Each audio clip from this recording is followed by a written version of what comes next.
Dear friends, welcome to the contest. Let me brief you on all the rules and the procedure, and after that we'll start listening to our speakers. We've got 5 great people who are brave enough and willing to compete in the eloquence, in the speech-giving skills. So how we will do that? This is the speaking area. I will be inviting here all the speakers, and so basically I will shake their hand, announce their speech by saying the name, the title, then the title and the name, and after that the speech will start. Now I'm explaining everything to the judges especially. So here are the timers, Emil Kalikov and Ivan Tsenkov. Welcome them. They will be following the time of the speeches, and Emil will be showing signals. So the duration of each speech should be from 5 to 7 minutes. If the speaker speaks less than 4 minutes 30 seconds or more than 7 minutes 30 seconds, they will be disqualified. So the green sign will go at 5 minutes, the yellow sign will go at 6 minutes, and the red sign will go at 7 minutes. And please, Emil, I want to tell you that show the signs in a way that it is not obvious. They are not obvious for the rest of the audience. Okay, they should be seen only by the speakers, to the speakers. Okay, so also helping us counter Dmitry Bondarets. Welcome him. And Sergeant at Arms Kira Isachenko. Welcome her. Thank you guys for your help, and supervising the judging process, a fair and unbiased judging will be the Chief Judge, Margarita Bersenyeva. Welcome her. And my question to Margarita, have all the judges, counters and timers been briefed on the rules and know all the procedure? Yeah, all judges, timers and counters, they're all briefed. Well done, good, thank you so much. And by the way, you audience will also be determining a speaker of your choice, so please take a look at your tables, because you might find there a sheet of paper on which you can, if you wish, it is advisable to write the name of the speaker which you liked, and then you should pass your vote to the Chief Judge or to ballot counter Dmitry Bondarets during the after all the speeches, so that they will count your voices, and by this the best speaker by the audience choice will be determined. So please do that. Don't forget, it will be very important. Don't pay attention to the judges at all. Okay, so and now I'd like to rehearse how we will be approaching to the speakers. It is very important, and I'd like the Chief Judge Margarita Bersenyeva to help me. Yes. So between each speeches, we'll have 1 minute of silence for the judges to mark their ballots.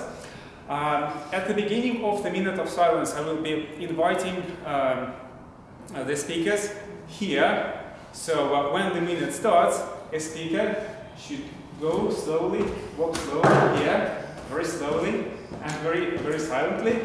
Yes, here to the brink of the stage. When the minute of silence will be over, I will invite the speaker. Wait, hold on. So you should start applauding when I first call the speaker's name, and when they will be coming here to meet to have their hand shaken. Okay? So I'm saying the next speaker, Margarita Bersenyeva, and you should start applauding. Okay? And you should finish applauding after I finish shaking their hand. Okay? So let's do that. Okay, the next speaker, Margarita Bersenyeva, welcome. So, Margarita, and after that I will announce the speaker. Margarita Bersenyeva, is it difficult to be the Chief Judge? Is it difficult to be the Chief Judge, Margarita Bersenyeva? And after that, she should start speaking. Okay, thank you so much. I believe that we are almost done. If there is a speaker who wants to leave the room, you can do that right now. Okay? Anyone who wanted to leave, they left. Okay, good. Now, I think we can start the contest, and the first speaker who I'd like to invite to the stage will be Vadim Mikrin. Okay, Vadim, welcome.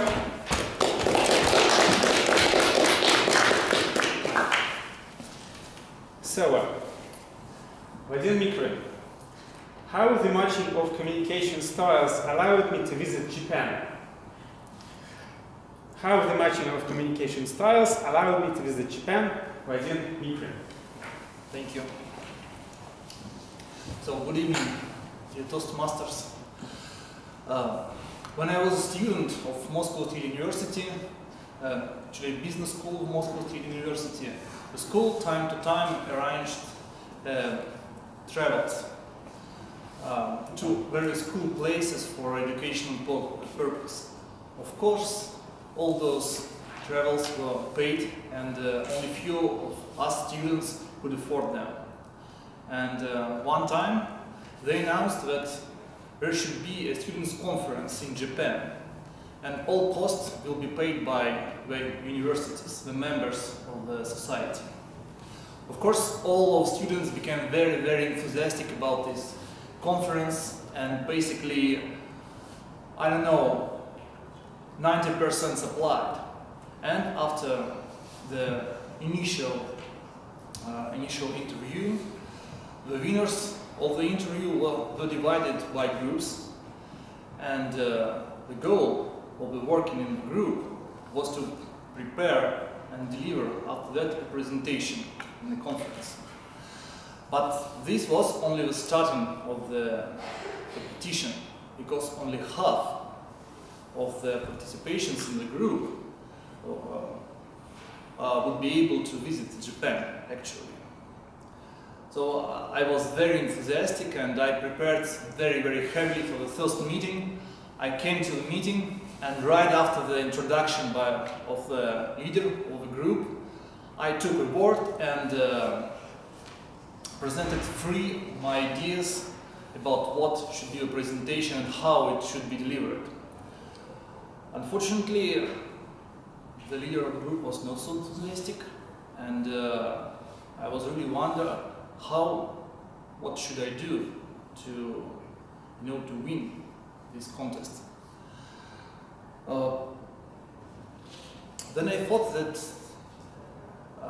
maybe I should match my communication style with the communication style of the leader, because obviously it was misunderstanding about me and the leader.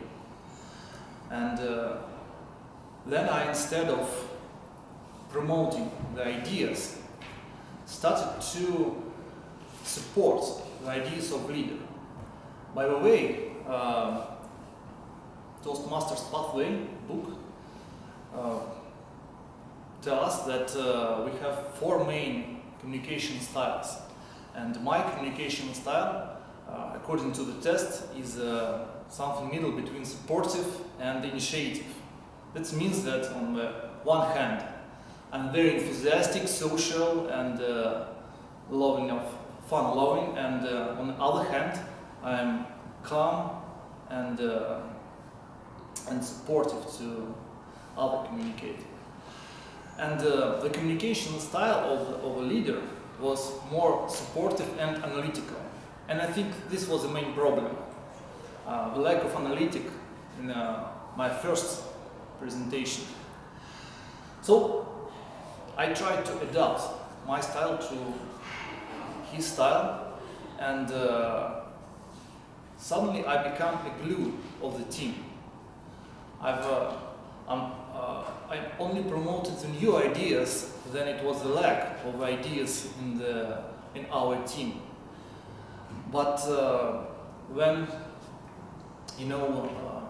these 3 months of very hard and exhausted work was ending, and the presentation that we chose to deliver actually was not mine. The idea was not mine, and I was not the man who should deliver this presentation. And I really had no idea if I'll be able to fit the team after this all the 3 months of the work. So the final day came, and the leader called me. He spoke to me for some minutes, and all these minutes I was very, very nervous because he talked to me about, I don't know, weather or something like that. And finally he told me that I'm in. I was really, really surprised and very glad. And only after a few years I could understood that actually there were these 2 points that I would like to introduce as a conclusion. 2 points why I won the contest. First, I really succeed in adapting my communicational styles with communicational style of a leader. And I was not a competitor to him as a leader. I was more a support for him to lead the team. And my support was, not only the glue, but the oil for the team to work. And I think, and ultimately we won actually the contest of the whole conference. And so that's it. Thank you very much.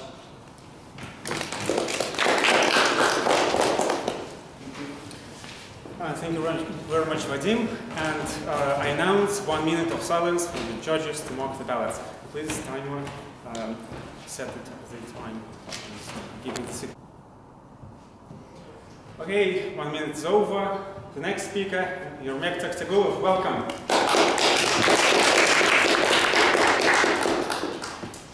So, Ermek Toktoguloc.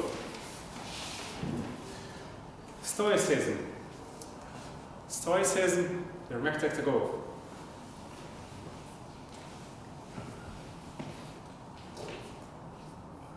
Stoicism, school of philosophy Stoicism, has had many followers, including kings, presidents, writers, entrepreneurs. Stoicism was founded in Greece in the 3rd century before Christ and was famously practiced by Epictetus, Seneca, and Marcus Aurelius. Marcus Aurelius was a Roman Empire.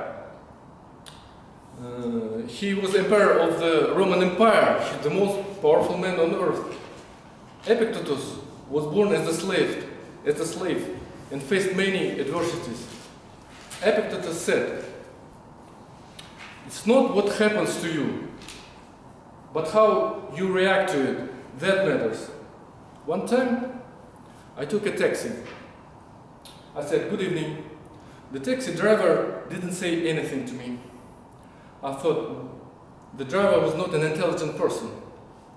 There was no music in the car, just total heavy silence.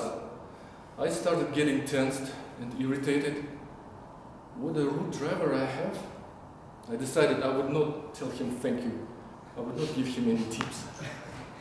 When we arrived, he made some strange sounds with his voice. Now I understood.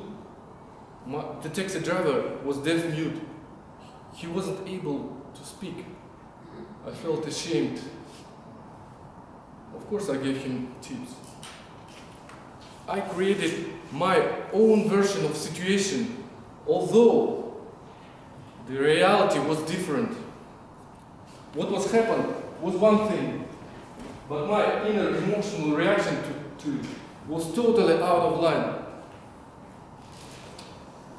Another citation of Epictetus. Do not seek the good in external circumstances. Seek it in yourself. Maros Bichem was 78 years old. He spent 37 years in a Louisiana state penitentiary for a crime he did not commit. What did he say about his experience? I do not have 1 minute's regret. It was a glorious experience. Your happiness comes not from external circumstances, but from the inside, from what you think about what is happening. How you react, all that matters.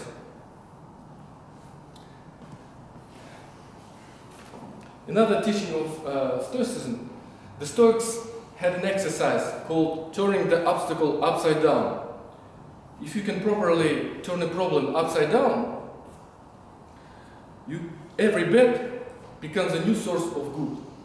The mindset shift in all of that is to not fear obstacles and adversities, but rather to embrace them as an opportunity to grow. There is no growth without pain, no gain. But imagine kind of a person you will become when you have overcome what seems like an impossible situation. What skills and mental strength must you develop to overcome such a challenge? You now have the opportunity to become that person. I do not have outstanding achievements, but still I did have my life lessons. I had a hard time when I lived in a dormitory while being a student, but I grew up from a home child to an adult person. When I was looking for a job, no company replied to my letters. I got rejected for a long period of time. Yet anyway, some opportunities came. I found a job. I lost the job. I found the job again. I became stronger in the process. One time, I had false hopes on career development in one company. Only after having a hard talk with my boss, by pulling out the feedback, I understood that I lied to myself. And I quit the job. You see how important is the feedback. So don't make your perception deviate from the reality.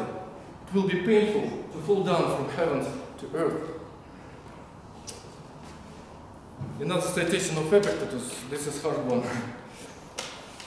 Do not seek for things to happen the way you want them to. Rather, wish that what happens the way it happens. Then you will be happy. Speaking about finding the right life partner. When I was young, I had a bad experience with dating one girl. When we broke up, I felt like it was the end of everything. Can't live, living is without you. That was my reaction to what happened. But that tragedy was for better. I became wiser. I learned something about relationships. I knew exactly what kind of person I was looking for. After a couple of years, I met the love of my life and we are happily married. Stoicism has practical concepts focused on what can be done. It sets out to remind us of how unpredictable the world can be, how brief the moment of life is. It teaches us on how to be strong and in control of yourself. When you find yourself in a situation, when you feel that everything is against you, tell yourself, what a task, what an excellent opportunity, thank you God, I'll do it, I will overcome all this. Thank you.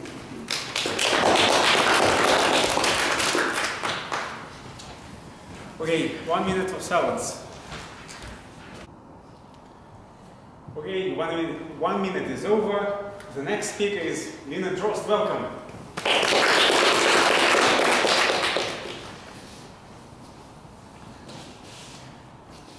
Lina Drozd, go from the opposite. Go from the opposite, Lina Drozd. Okay, so second speech should be a research, but what if I will tell you something what I researched, not some British scientists?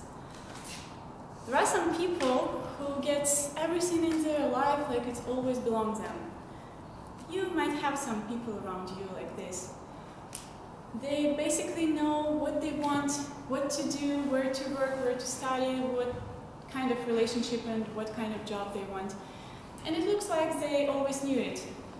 And they get everything like really easy breezy.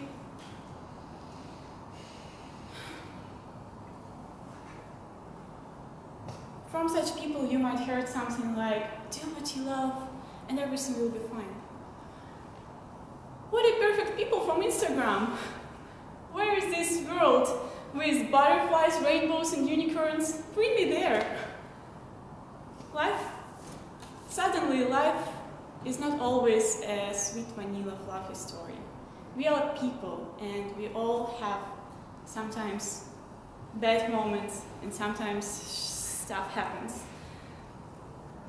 And did you ever had the times when you were stuck? Yes, it could be easier to go through tough times when you know where you're going, what do you want from the life, but if you lost the connection to yourself, then what should you do? Well, that called crisis, and that was happened to me. It usually happens when we don't listen to ourselves for a really long time. And by listening to ourselves, I mean not just our mind. If choosing a job, your brain tells you, great, this job is perfect. I can be successful here, I can have a big salary, I can have a fast career growth. Just don't forget to listen to your body for a moment. What if your body or your heart, your soul, your emotional intellect, wherever you will call it, will tell you that, no, please don't. I don't like it. I simply don't want to do that, no matter what money it's all about. It just doesn't make me happy. Well, as Vadim wrote in his book, Reality Transurfing, the mind can only construct a new model of a house from the bricks of a previous experience. So if you need to make a decision or you want to change your life, you should listen to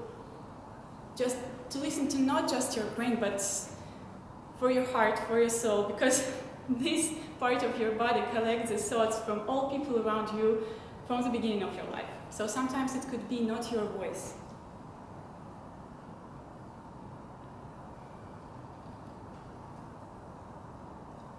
And if you want to listen to your body, your heart, there is the frustration can come. And as a master of psychology of happiness coach and happiness coach from UK, Hina Hashmi said, your body is your best guide. It constantly tells you in the form of pain or sensation what's working for you and what's not. But if you already lost the connection to yourself, what should you do? If you can't listen to what your body says, then you first need a way to come back to yourself. And I tried many things on my experience. And today I'm going to share with you 3 steps that actually helped me to get out of the bed and from frustration. I call it go from the opposite. So imagine you lost the connection with yourself and you don't know what do you like, but there are obviously many things in the world and in your life that you already know that you don't like. So make a list of those things. If you don't know what to do, make a list of the things which you would not do any longer. If you don't know what kind of person you would like to be, make a list of the things that you're 100% sure should not be in a perfect version of yourself. Just take it out of your mind and put it on the paper. And second step is a transformation time. I want you to go from your first list to the opposite side. So write down a new list, reconstructing your first one into a positive way. This step helps you to stop the disparate noise in your head and activates your brain on finding a solution, how to make it work. And the third step is to bring your new ideas into the life. Just take an action. I remember how I wrote my first list with some points like, I don't want to stay alone, I don't want to be unknown, and just let my experience of the life just disappear when I will be die. And how it transformed into, I want to be in a society of good and interesting people. I want to speak loudly. I want to help people sharing my experience and knowledges. And this is how actually my transformation happened, and this is why I am here now. I came to Toastmaster, I came to the radio school to search how I can share my experience using the voice, because before I used only visual things. I used to be a designer, I used to have atelier, and I used to be scammed by my international partners. All this experience helped me to find the way to understand how it should not be and to find a way to a new life. As Abraham Hicks says, if you're feeling good, you're on the right track. So to sum up, please listen to your body as equal as your brain. If you're stuck and you lost connection to yourself, make a list of your don'ts, transform it into the list of your do's, and once you're discovering it, take an action. Please do, and if you have any fears, make a list of it and go off with it. Thank you. Thank you very much. Let's have 1 minute of silence. The minute is over. The next speaker, Denis Shevchuk. Welcome.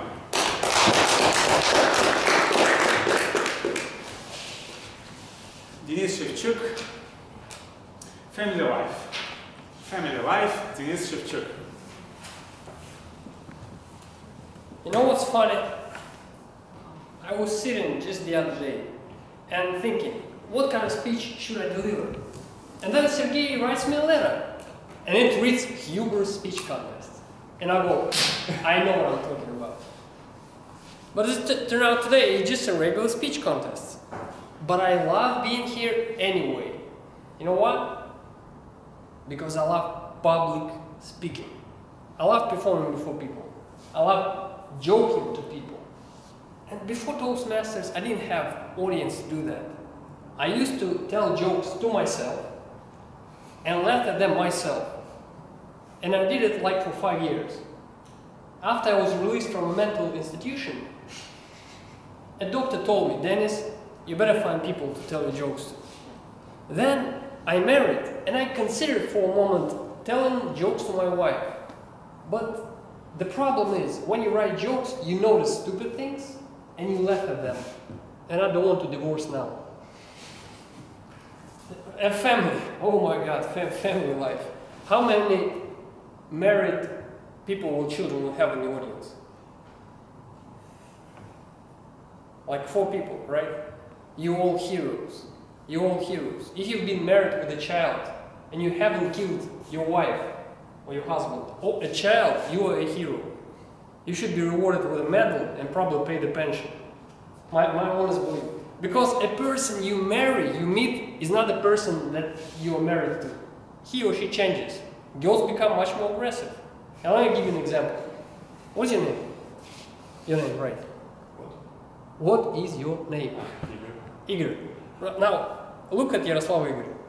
She's there, sitting there. Don't be afraid.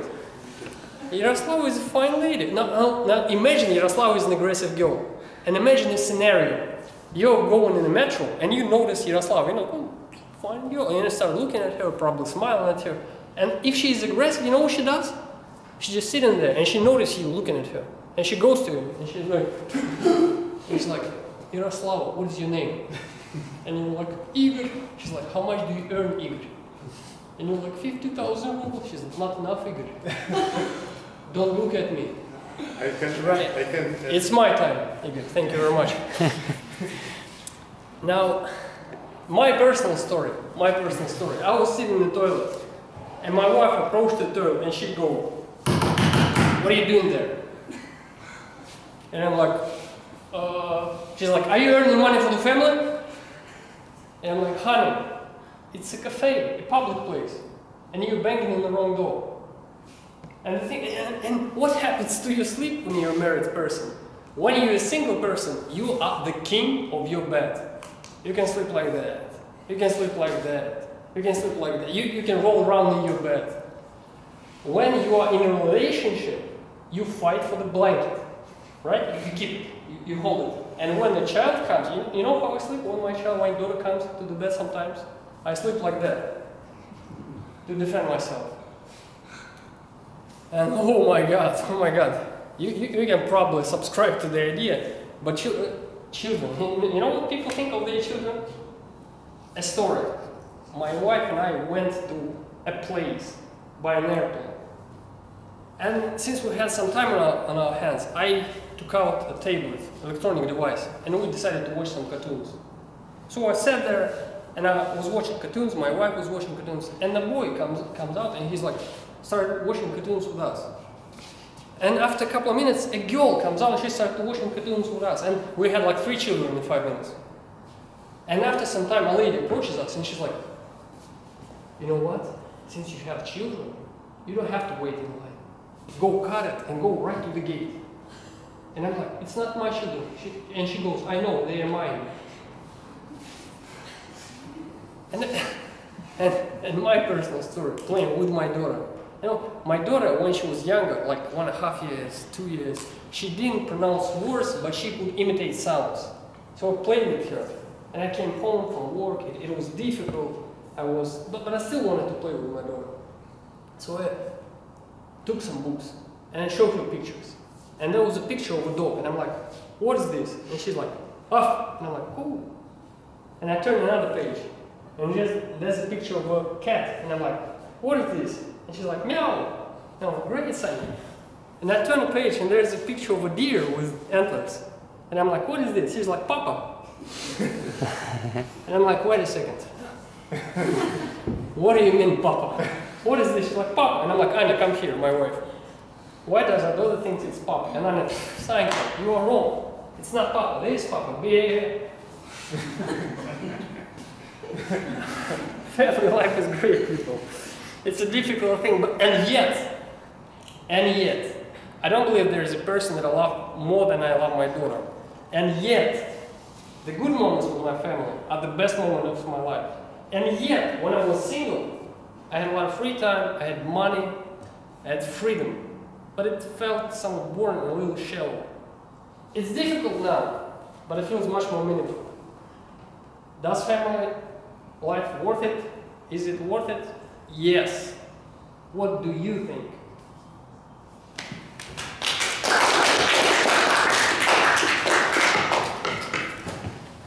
One minute of silence. Welcome.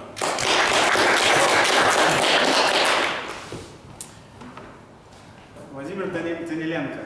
The Great Silence. The Great Silence, Vladimir Danilenko.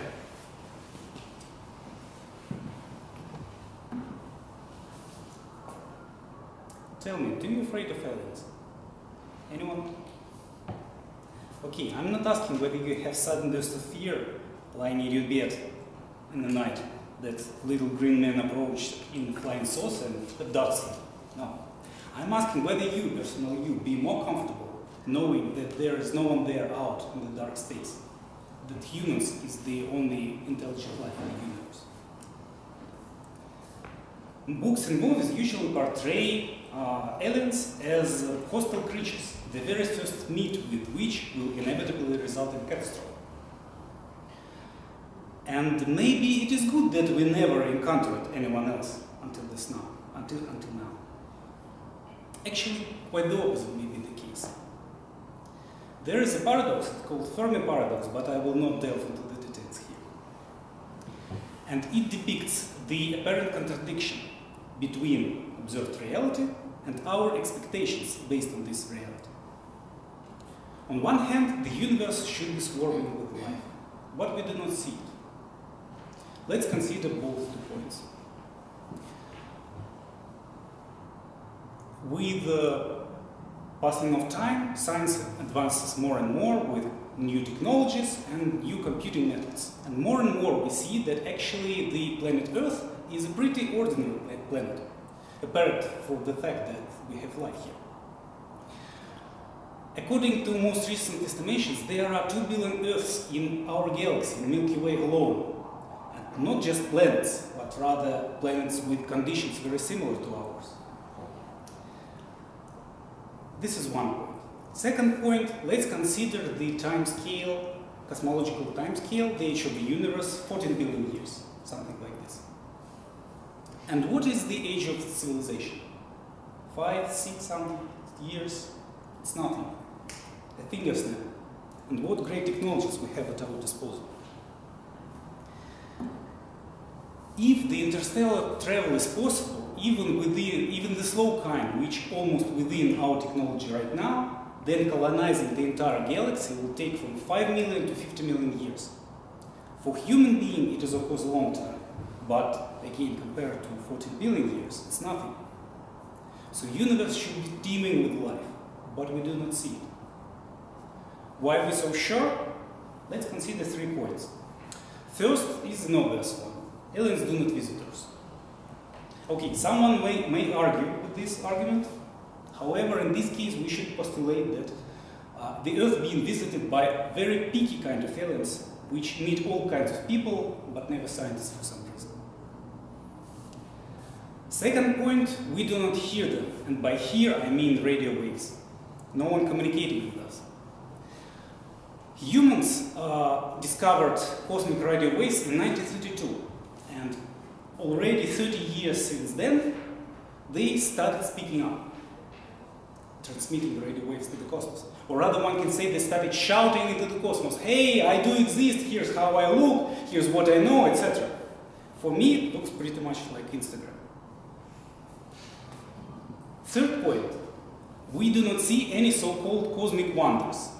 Pretty much everything we see in space is very good explained by natural phenomenon and common physics. So universe should be full of life, we do not see it, there is a contradiction, what can resolve it? And what does it mean for us?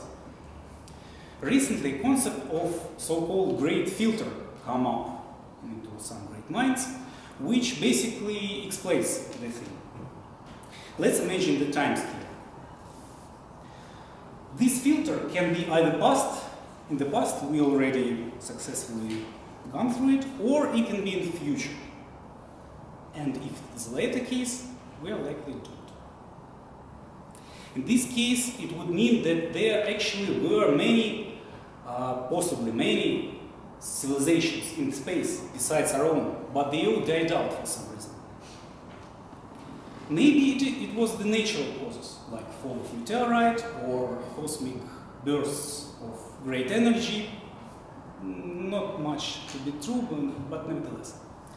Or maybe the development of life itself, the development of science inevitably leads to a discovery which destroys the life. I would actually argue that it is not possible to understand how stars work, for example, without come up with an idea of nuclear weapon. Or maybe it is climate change. Maybe it is poorly designed artificial intelligence which doesn't align with its creator needs. But forget the doomsday scenarios. It's spring there outside, right? Maybe we successfully passed the filter. Maybe the very inception of life itself, inception of self-replicating molecules, is an extremely rare occasion. Maybe this transition from molecules to single cells organisms, or further from single cells to multiple cells organisms. By the way, on Earth, the last step took almost 2 billion years. In this case, we can say that we are very lucky and happy and unique.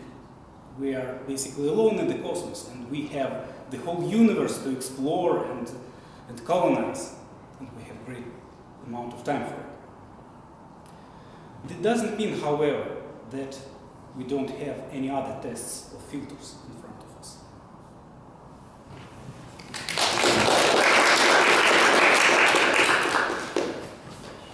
Thank you very much. And now let's have a moment of silence. The time, which is enough for the judges to mark their ballots. Okay, so we've done with the contest, and it is time for the special announcement. Ermek, welcome. Newcomers. This video, I'm newcomer. Yeah. This week. Okay, good. I think that I shouldn't explain everything. You know how it should go. So, what it is will be about. What it will be about, basically. Do you know that today is the International Day of Happiness? Yeah. The International Day of Happiness. Who does know? Where is Thursday? Okay, so just a few people know. The others don't. Is basically to remind us that we are basically happy people. We should be happy, I think. So, and I've prepared questions for you regarding happiness. So first we will explore a little bit what happiness is, and then let's start. I'd rather ask you questions without any preparations. So, how it will go? We'll have the timer, Emil Kharikov, who will be showing you the signals. I will be inviting you here on stage. I will give you the question, and then your time will start. So, Emil will start. We will start the time machine. So, the green signal will go at 1 minute. The yellow sign will go at 1:30, and the red one at 2 minutes. After 2 minutes, you should wrap up, finish speaking, because we'll have other people to listen to. Here I will list our table topics contestants, and please, audience, vote for the speakers. You must have ballots. So please write the name of the speaker at the end of the meeting, or at the end of the session, the speaker who you liked most, and pass the votes to, let's say, who can count the votes? Please raise the hand. Who is the volunteer? Okay, Ermek, I think we should pass the votes to Ermek because he's the representative of the executive committee here. Okay, so let's start. Does anybody want to start to volunteer as a first speaker? Okay, Anton, welcome, Anton.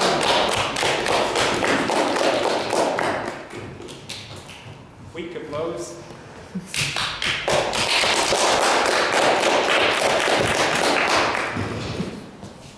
Nice to meet you. How are you doing?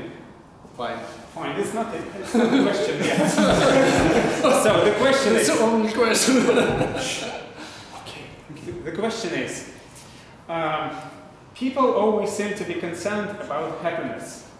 What is happiness? What is happiness? Please explain to the audience. Anton. What is happiness? I think sometimes it seems very simple question, but sometimes not. When you are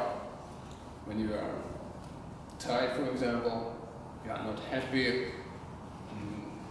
What is happiness is a very hard question, and you ask yourself and you ask your life, and what is happiness really is. And now I could say that happiness is when you are with friends, when you meet friends, when you speak to each other, when you are happy to look best friends, to visit Toastbusters. I think that is happiness. Please take your seat. So the next speaker, please take. Okay, Olga, welcome here.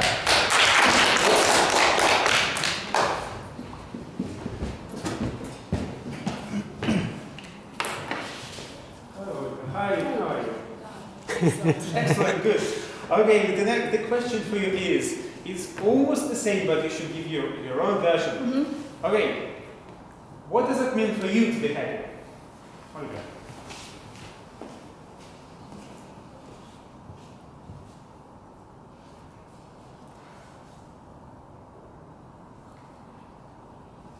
You know, I consider myself to be a very happy person. And for me, being happy is about doing what I want to do and being taken by the flow, so to say. You know, the flow is the state of mind where you are focused on the thing you are doing. So you forget all the distractions. You don't really care about what's happening, what other people think about you, and when you reach this state of mind, when you concentrate on your single activity, for me it's my work. For me it's being around my friends and family. For me it's being here at Toastmasters and making good speeches and doing sports and whatsoever else, and enjoying art. All these moments where I feel like I belong, and when I feel happy. So the next, oh, very good. Please welcome here on stage. Please don't be hesitant. Applause. Please remind your name. Igor. Okay, Igor. So the question for you is: can a pessimist be happy? Igor. Okay, it's not a simple question, but I will try to answer because I'm not a pessimist. I suppose if pessimist has a good sense of humor, he might be happy. Maybe happy, yes, because if he has a good sense of humor, he see the world with a bit sarcasm, and he tried to defend himself from bad emotions by humor. So I suppose humor is very necessary thing for happiness. That's all. Okay, good. Thanks a lot. So, thank you very much for coming. It's a pleasure to see you.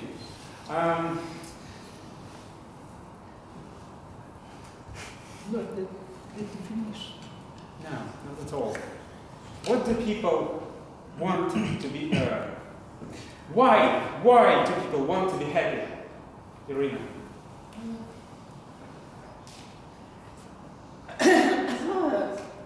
It's unusual question, but of course people want to be happy because in this moment they see that world before them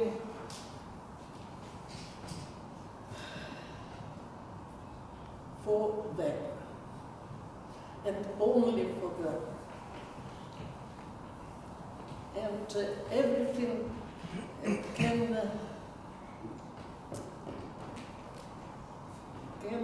be fulfilled. And the family, love, bad situation can turn into very positive situation. That's why I think I wish everybody, according to this day of happiness, to be happy as much as you can.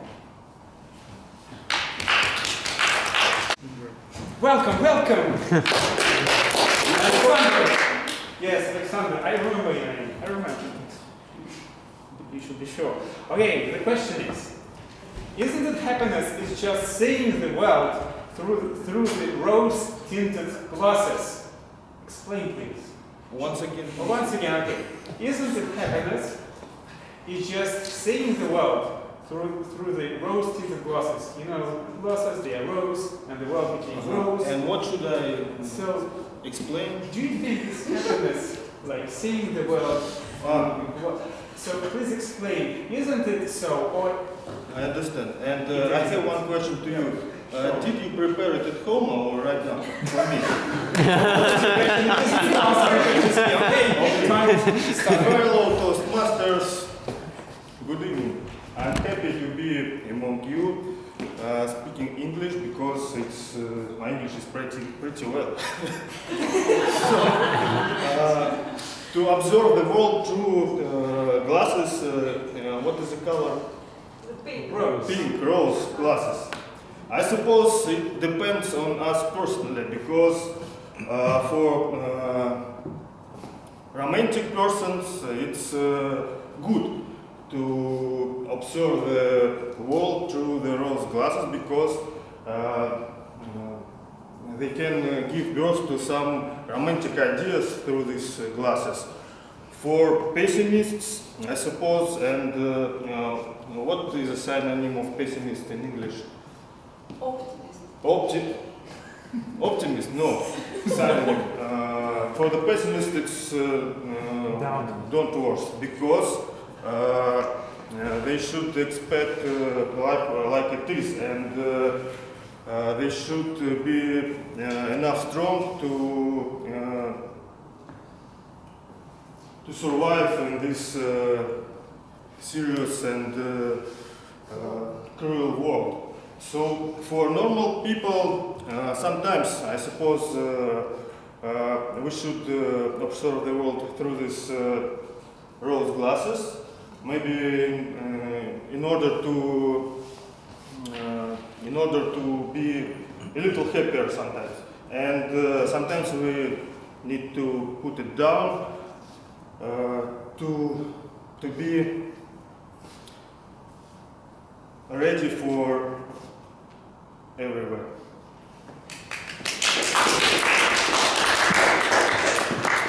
Thank you so much, Aleksandr. So the next speaker. Well, I had to prepare for this. Oh, right. So do you want to give a speech? Do you want to give a speech? Just like table. Okay, good. Mike, please welcome Mike. Thank you everyone. So the question for you is the following. Okay, is the pursuit for happiness, in the pursuit of happiness, which things can be sacrificed and why? Mike. First of all, we should decide what is happiness and why do you pursue it. What do people do to become happier? What do you take? First of all, it's alcohol. Drugs, of course. Are you pursuing drugs? No way. Meditation, that is better. For now, let's take it as it is, that happiness is something durable and something fulfilling. That's why I would call happiness as durable fulfillment. You can take drugs all the time, you can be drunk all the time, but you can be happy all the time. But it takes some sacrifices. What should you sacrifice, first of all, is negative emotions. That is the trunk of the tree of bad things. And you should cultivate another tree, which is sacrificing the bad and growing all the good. So I wish you luck with pursuing your new tree growing. Be happy. Thank you very much, Mike. And the last but not the least, so many. Yes, Vladimir. Aleksandr. Well, I think that yes, Vladimir is already descending here. Don't worry. Yes, Vladimir. Please tell us about your latest moment of happiness. Oh God. Some of the previous questions were much easier.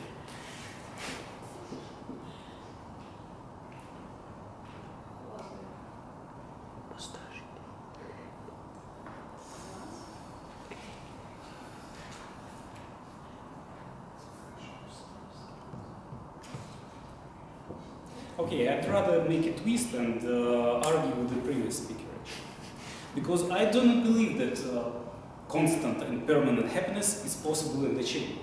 This is not like the brain works. It's not how it works. So happiness is, by definition, should be compared with something, with the basic state, which is not necessarily unhappy by its own, but it should be like a platform to compare it.